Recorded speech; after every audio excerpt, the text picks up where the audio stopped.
কুড়িগ্রামে কালবেলার তৃতীয় প্রতিষ্ঠাবার্ষিকী উদযাপন এবং চতুর্থ বর্ষে পদার্পণ উপলক্ষে র্যালি ও আলোচনা সভা অনুষ্ঠিত হয়েছে। কালীবাড়ি সংলগ্ন কালবেলা অফিস থেকে র্যালিটি শুরু হয়ে কুড়িগ্রাম সুপার মার্কেট প্রদক্ষিণ করে। পরবর্তীতে সকলের উপস্থিতিতে কেক কাটা হয়।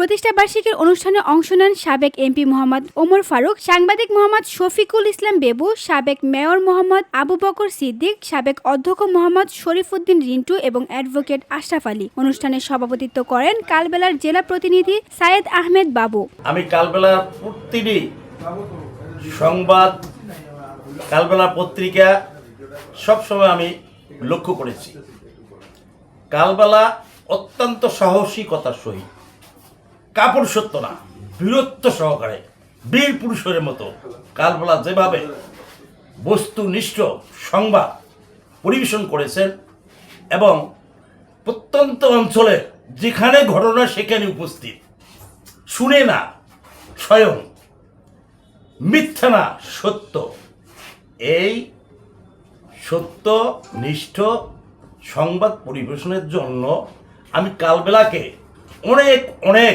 ধন্যবাদ জানাচ্ছি। কালবেলা এখনও আতুর ঘরে, ইতিমধ্যেই এক পত্রিকাটি প্রচণ্ড আলোড়ন সৃষ্টি করেছেন দেশে এবং বিদেশে। কালবেলা আরও এগিয়ে যাবে, এটি আমাদের এই প্রত্যাশা। দৈনিক কালবেলা এই তৃতীয় বর্ষ পার হয়ে চতুর্থ বর্ষে পদার্পণ করলো, এই জন্য ধন্যবাদ। বিশেষ করে কালবেলা বাংলাদেশের রাজনীতি যে সাহসের সাথে যে সমস্ত নিউজ করেছে, যে সংবাদ পরিবেশন করেছে, মানুষকে যে উদ্বুদ্ধ করেছে, এই জন্য কালবেলা ধন্যবাদ পাওয়ার যোগ্য। সাংবাদিকদের মধ্যে উপস্থিত ছিলেন মোহাম্মদ মোস্তাফিজুর রহমান, আব্দুল্লাহ শাহেদ, ফজলুল করিম ফায়াজি, জুয়েল রানা, এমজি রাব্বুল ইসলাম পাপ্পু, মাসুদ রানা, আলমগীর, মোহাম্মদ মশিউর রহমান বিপুল সহ আরও অনেকে। উদযাপনের সমাপনীতে দৈনিক কালবেলার উত্তরাত্তর সাফল্য কামনা করে দোয়া করা হয়।